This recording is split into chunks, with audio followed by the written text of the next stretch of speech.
নমস্কার বন্ধুরা, GS forum চ্যানেলে আপনাদের সবাইকে স্বাগত জানাই। আপনারা জানেন যে সুপ্রিম কোর্টে এসআইআর মামলা চলছিল, আর আজকে সেই মামলার চূড়ান্ত রায়দান সুপ্রিম কোর্টের তরফ থেকে করে দেওয়া হয়েছে। চারখানা এরকম পর্যবেক্ষণ দিয়েছে, যে পর্যবেক্ষণের পরে বর্তমানে দাঁড়িয়ে যে নাগরিকত্ব, সেই নাগরিকত্ব নিয়ে কিন্তু প্রশ্ন উঠেছে। এবং নির্বাচন কমিশন কি সত্যিকারে এসআইআর করতে পারে, মানে এসআইআরটা কি ভ্যালিড রয়েছে, তার পেছনেও সুপ্রিম কোর্ট বড় পর্যবেক্ষণ দিয়েছে। ডিটেলসে দেখব যে এই জাজমেন্টে কি বলা হয়েছে, সব কিছু থাকবে এই ভিডিওর মধ্যে। ভিডিওটা ভালো লাগলে মাস্ট লাইক করে দেবেন, চ্যানেলটাতে নতুন হয়ে থাকলে সাবস্ক্রাইব করে নেবেন এবং মাস্ট এই ভিডিওটাকে শেয়ার করতে ভুলবেন না। তো চলুন শুরু করা যাক। দেখুন, আপনারা জানেন যে এসআইআর সমস্যাটা এত বড় একটা সমস্যা, যে সমস্যার কারণে প্রায় 27 লক্ষ মানুষের নাম কিন্তু ভোটার লিস্ট থেকে বাদ গেছে, এবং যা নিয়ে রীতিমতো সুপ্রিম কোর্টে বড় সড়ো মামলা কয়েকদিন যাবৎ চলছে। এবং যেখানে প্রশ্ন উঠেছে যে নির্বাচন কমিশন কি এসআইআর করতে পারে, নির্বাচন কমিশনের কাছে সত্যিকারের কতখানি ক্ষমতা রয়েছে, কারণ এই পুরো এসআইআরের ওপরেই দাঁড়িয়ে আছে নাগরিকত্বের প্রশ্ন। আদৌ কি সে পশ্চিমবঙ্গের নাগরিক হবে যদি তার এসআইআর লিস্টের নাম না থাকে? কারণ সম্প্রতি মুখ্যমন্ত্রী শুভেন্দু অধিকারী তিনি বলেছেন, যাদেরই নাম এসআইআর লিস্টে থাকবে না তারা সম্পূর্ণভাবে বঞ্চিত থাকবেন সরকারি সমস্ত সুযোগ সুবিধা থেকে। তাই এই এসআইআর মামলায় সুপ্রিম কোর্টের যে পর্যবেক্ষণ, সেটা দেখা খুব গুরুত্বপূর্ণ। সো প্রথমে আমি আপনাদেরকে বলে দিই যে সুপ্রিম কোর্ট অনেকগুলো প্রশ্নের জবাব দিয়েছে। প্রথম কথা, তো সুপ্রিম কোর্ট এসআইআর এর বৈধতা নিয়ে নির্বাচন কমিশনের কাছে সত্যি কি কোনো ক্ষমতা আছে, সেই ক্ষমতাটার প্রশ্নের উত্তর দিয়েছে। এবং সুপ্রিম কোর্টের বড় পর্যবেক্ষণ হচ্ছে নির্বাচন কমিশন চাইলে এসআইআর করতে পারে। একটা বড় রায় বলতে পারেন, এবং নির্বাচন কমিশনের অনেক বড় জয় বলতে পারেন, কারণ অনেক দিন ধরে এই মামলাটা চলছিল, অনেক দিন ধরেই নির্বাচন কমিশনের উপর প্রশ্ন তোলা হচ্ছিল। কমিশনের আইনগত ক্ষমতার ওপরে সুপ্রিম কোর্ট একটা বড় স্টেটমেন্ট দিয়েছে যে কমিশনের আইনগত ক্ষমতা রয়েছে, তাই কমিশনকে কখনো বলা যাবে না যে তার এসআইআর এর বাইরে গিয়ে সে কোনো কাজ করেছে। কারণ কি, আর্টিকেল 324-এ কমিশনকে সাংবিধানিক ক্ষমতা দেওয়া হয়েছে, যার মাধ্যমে কমিশন চাইলে কিন্তু এসআইআর এর দায়িত্ব কার্যকর করতে পারে, এবং সেটা সব রাজ্যের ক্ষেত্রে করতে পারে। সেই আইনগত ক্ষমতা, সাংবিধানিক ক্ষমতা, সেটা কমিশনকে দেওয়া হয়েছে। দ্বিতীয় প্রশ্নের উত্তর সুপ্রিম কোর্ট দিয়েছে যে এসআইআর এর উদ্দেশ্য বৈধ এবং সংবিধান সম্মত। কারণ আপনারা জানেন যে এসআইআর নিয়ে সব থেকে বড় প্রশ্ন যেটা উঠেছিল, সেটা হচ্ছে নির্বাচন কমিশন কি চাইলে যে কারুর নাম এসআইআর লিস্ট থেকে বাদ দিতে পারে, সেটা কি কোনো সংবিধান সম্মত উপায়ে করতে পারে? কারণ নির্বাচন কমিশনের উপরে বারবার বিরোধী পক্ষ বলে আসছিল যে কেন্দ্রীয় সরকারের দ্বারা নিয়োগ করা একটা কমিশন, যে কমিশন ইচ্ছে করে নাম বাদ দিচ্ছে। প্রায় 27 লক্ষ মানুষ তার কিন্তু এসআইআর লিস্ট থেকে বাদ গেছে, এবং প্রায় 35 লক্ষ এখনো পর্যন্ত এসআইআর ট্রিবিউনালে নাম কিন্তু বিচারাধীন রয়েছে।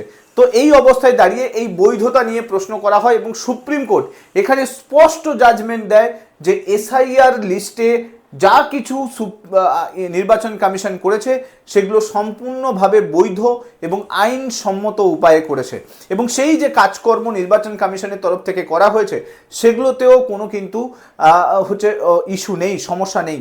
অর্থাৎ নির্বাচন কমিশনের একটা বড় জয় বলতে পারেন। এবং নির্বাচন কমিশনের এই এসআইআর প্রক্রিয়া নিয়ে সুপ্রিম কোর্ট আরও একটা বড় পর্যবেক্ষণ দিয়েছে, সেটা হলো এই যে ভোটার লিস্টে নাম না থাকা।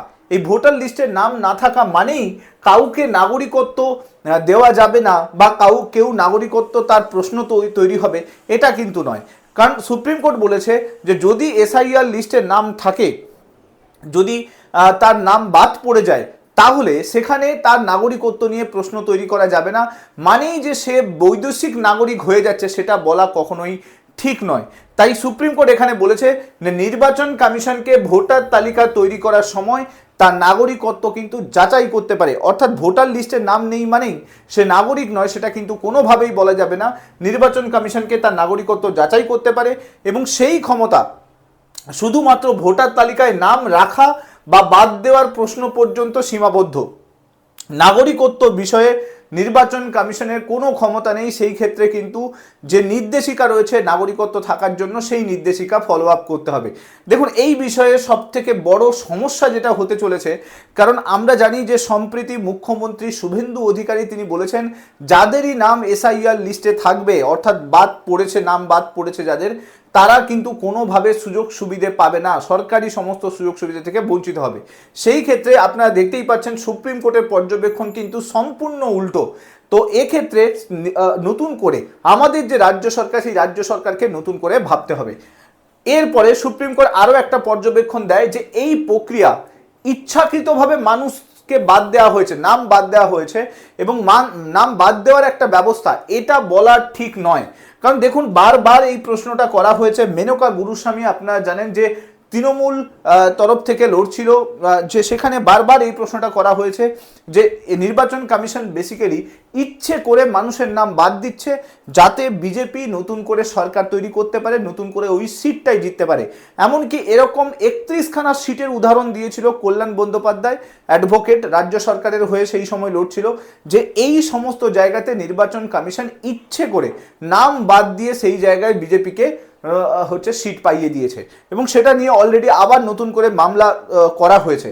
সেই ক্ষেত্রে সুপ্রিম কোর্টের বড় পর্যবেক্ষণ এটা যে এই প্রক্রিয়ার মাধ্যমে, এসআইআর প্রক্রিয়ার মাধ্যমে নাম বাদ দেওয়ার একটা প্রক্রিয়া নির্বাচন কমিশন করছে, এই কথাটা বলা কিন্তু কোনোভাবে ঠিক নয়। এবং কারণ সুপ্রিম কোর্টের যেটা বড় পর্যবেক্ষণের পেছনে অনেকগুলো কারণ আছে। কারণ নির্বাচন কমিশন সম্বন্ধে সুপ্রিম কোর্ট বলেছে যে এই নির্বাচন কমিশন এমন কিছু নথি চেয়েছে যে সমস্ত নথি একজন সাধারণ মানুষের কাছে থাকার কথা, এবং আগের তুলনায় এবারের যদি দেখি আরও বেশি ধরনের নথিকে গ্রহণ করা হচ্ছে। তার মানে আগে যখন নাম বাদ গেছে তখন যে সমস্ত নথি নেওয়া হয়েছিল, এখন কিন্তু আরও অনেক বেশি নথি নেওয়া হচ্ছে। যারা মনে করছে যে তাদের নাম ইচ্ছাকৃতভাবে বাদ গেছে, তারা চাইলে নতুন করে আরও যে কয়েকটা নথি চাওয়া হয়েছে সেই নথিগুলো দিয়ে অ্যাপ্লাই করতে পারে। কারণ সুপ্রিম কোর্টের পর্যবেক্ষণ হচ্ছে যে নির্বাচন কমিশন যে সমস্ত নথি চেয়েছে সেগুলো সাধারণ মানুষের বাড়িতে থাকা উচিত, আর যদি না থাকে তাহলে অবভিয়াসলি সেখানে তো প্রশ্নচিহ্ন তৈরি হবেই। সেখানে তো ভোটার তালিকায় নাম না থাকা সেটা তো ডিজার্ভ করে। দেখুন নির্বাচন কমিশন চাইলে ভোটার লিস্ট খতিয়ে দেখতে পারে, তার নাগরিকত্ব নিয়ে প্রশ্নও তৈরি করতে পারে, কিন্তু তার মানে এটা নয় তার নাগরিকত্ব কেড়ে নিতে পারবে বা তার নাগরিকত্ব নেই এটা ডিক্লেয়ার করতে পারবে। নির্বাচন কমিশনের শুধুমাত্র সীমাবদ্ধতা এতটুকুই যে নির্বাচন কমিশন একটা ভোটার তালিকা তৈরি করতে পারবে, সেই তালিকায় নাম রাখতে পারে, নাও রাখতে পারে, কিন্তু নাগরিকত্ব নিয়ে প্রশ্ন কিন্তু নির্বাচন কমিশন তৈরি করতে পারবে না। সেই ক্ষেত্রে নির্বাচন কমিশনকে প্রপার ওয়েতে যাচাই করতে হবে।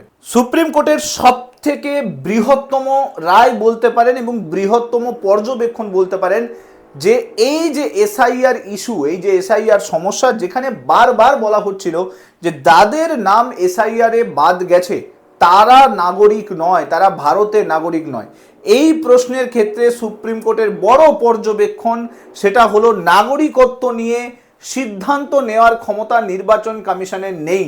এই ক্ষেত্রে চূড়ান্ত সিদ্ধান্ত একমাত্র সেন্সাস কমিশনার নিতে পারবে, সেক্ষেত্রে ইলেকশন কমিশনের কোনো ক্ষমতা নেই।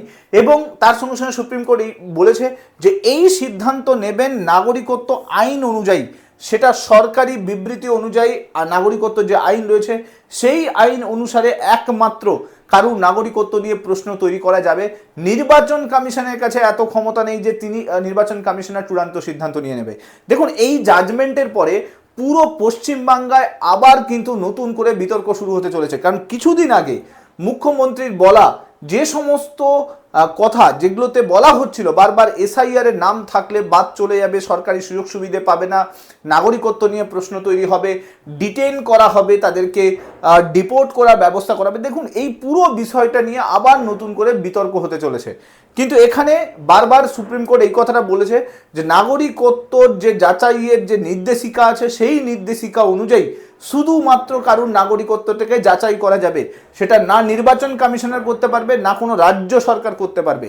যে নির্দেশিকা নাগরিকত্ব আইনে রয়েছে সেই আইন অনুযায়ী শুধুমাত্র নাগরিকত্ব যাচাই হবে। সুপ্রিম কোর্টে একটা বিষয়ে বড় আর্গুমেন্ট হয় যে এই যে নাম বাদ দেওয়ার প্রক্রিয়া, এই নাম বাদ দেওয়ার প্রক্রিয়া কি আইন বিরোধীভাবে নির্বাচন কমিশন করেছে? সেই ক্ষেত্রে সুপ্রিম কোর্ট স্পষ্ট বক্তব্য দেয় যে নির্বাচন কমিশন সঠিক পদ্ধতিতে এসআইআর প্রক্রিয়া সম্পূর্ণ করেছে। তাই এই পুরো এসআইআর প্রক্রিয়া কোনোভাবে আইন বিরোধী নয় এবং নির্বাচন কমিশন এটাও বলেছে এবং সুপ্রিম কোর্ট এটাও বলেছে যে এসআইআর এর মাধ্যমে নাম বাদ দেওয়ার প্রক্রিয়া কোনোভাবে আইন বিরোধী নয়। ভোটারদেরকে নোটিশ দেওয়া হয়েছে, শুনানির অধিকার আছে, অর্থাৎ ভোটাররা চাইলে তাদের নতুন করে আবেদন করতে পারে এবং নথিপত্র যাচাইয়ের নিয়মও যুক্তিসঙ্গত রয়েছে, আইনের সঙ্গে সামঞ্জস্যপূর্ণ রয়েছে। কারণ দেখুন, এই প্রশ্নটা বারবার আসছিল যে ৩৫ লক্ষ মানুষের আবেদন এসআইআর ট্রিবিউনালে ছিল, আর সেই এসআইআর ট্রিবিউনালে ৩৫ লক্ষ মানুষের মধ্যে নির্বাচন কমিশন দ্বিতীয় দফার ভোট আর প্রথম দফার ভোট মিলিয়ে টোটাল ১৩৬ জনকে সুযোগ দিয়েছিল। তাই বারবার এই প্রশ্নটা আসছিল যে যারা এসআইআর ট্রিবিউনালে অ্যাপ্লাই করেছে তাদেরকে নির্বাচন কমিশন ভোটের সুযোগ দেয়নি। তাই এইবারে সুপ্রিম কোর্ট বড় পর্যবেক্ষণ দিয়েছে যে নথিপত্র যাচাইয়ের যে নিয়ম আছে সেই নিয়মটাও যুক্তিসঙ্গত আছে। এই পুরো প্রক্রিয়া প্রসেস কিন্তু চলছে। নতুন করে আবার কেউ যদি চায় যে তার সঙ্গে এই পুরো সমস্যাটা তৈরি হয়েছে, আবার তারা কিন্তু নির্বাচন কমিশনের যে ট্রিবিউনাল আছে সেখানে কিন্তু আবার আবেদন করতে পারে। এই সমস্ত ট্রাইব্যুনাল এই মুহূর্তে কিন্তু এফেক্টেড অবস্থায় আছে, তাই সেখানে নতুন করে অ্যাপ্লাই করে নিজের যে নথিপত্র সেটা যাচাই করতে পারে। এই পুরো বিষয় থেকে একটা জিনিস স্পষ্ট, সেটা হলো নির্বাচন কমিশনের ক্ষমতা কতটুকু সেটা কিন্তু সুপ্রিম কোর্ট সম্পূর্ণভাবে সীমাবদ্ধ করে দিল এবং সুপ্রিম কোর্টের স্পষ্ট বক্তব্য, কোনো রাজ্য সরকার যদি চায় যে নির্বাচন কমিশনের তৈরি করা এসআইআর লিস্ট অনুযায়ী নাগরিকত্বের পুরো প্রশ্নটা তৈরি করবে, তাহলে কিন্তু সেটা করতে পারবে না। বা যেটা বলা হচ্ছিল যে রাজ্য সরকার শুধুমাত্র যাদের এসআইআর এর লিস্টের নাম বাদ গেছে তাদেরকে কোনোভাবে সমস্ত সরকারি সুবিধা থেকে বঞ্চিত করবে, সেইটুকু অধিকারও কিন্তু রাজ্য সরকারের কাছে আর থাকবে না। এই মুহূর্তে দাঁড়িয়ে অনেক বড় রায় বলতে পারেন, কারণ নির্বাচন কমিশনের ওপর তৈরি করা যে সমস্ত প্রশ্ন সেই সমস্ত প্রশ্নের কিন্তু উত্তর আজকে সুপ্রিম কোর্ট জানিয়ে দিল। কারণ দেখুন, আরও 6টা রাজ্য রয়েছে যেখানে এসআইআর জাস্ট শুরু হতে চলেছে। তাই এই এসআইআর পর্বের আগেই সুপ্রিম কোর্টের এত বড় পর্যবেক্ষণ নির্বাচন কমিশনকে অনেক বেশি কিন্তু সাহস যোগাবে। এবং আপনারা জানেন যে পশ্চিমবঙ্গে এসআইআর নিয়ে যা যা প্রশ্ন করা হয়েছিল, যা যা অ্যালিগেশন নির্বাচন কমিশনের এগেনস্টে লাগানো হয়েছিল, সেটা ভোট লুট থেকে শুরু করে একটা পার্টির প্রতি বায়াসনেস থেকে শুরু করে নির্বাচনী সমস্ত জায়গাতে নতুন করে যে ইস্যুগুলো ক্রিয়েট হয়েছিল বা নির্বাচনী যে প্রক্রিয়া সেই প্রক্রিয়ার উপর প্রশ্ন তৈরি করা থেকে শুরু করে এই সব কিছু নিয়ে অসংখ্য মামলা সুপ্রিম কোর্টে হয়। আজকে সেই সুপ্রিম কোর্টে সম্পূর্ণ উত্তর কিন্তু সুপ্রিম কোর্টের জাজরা দিয়ে দিল। আশা করছি ভবিষ্যতে নির্বাচন কমিশনের উপর প্রশ্ন তোলার আগে মানুষ অ্যাটলিস্ট ভাববে, এই সমস্ত রাজনৈতিক নেতারা অ্যাটলিস্ট ভাববে। কিন্তু এখান থেকে একটা জিনিস স্পষ্ট হয়ে গেল যে নির্বাচন কমিশনের কাজকর্ম সঠিক উপায়ের ছিল এবং নির্বাচন কমিশন সঠিকভাবে এসআইআরটাকে সম্পন্ন করেছে। কিন্তু সেখানে যে প্রশ্নগুলো রয়েছিল, যেগুলো ট্রাইব্যুনালের প্রশ্ন, নাগরিকত্বের প্রশ্ন, সেগুলোর একটা উত্তর সুপ্রিম কোর্ট দিয়ে দিল।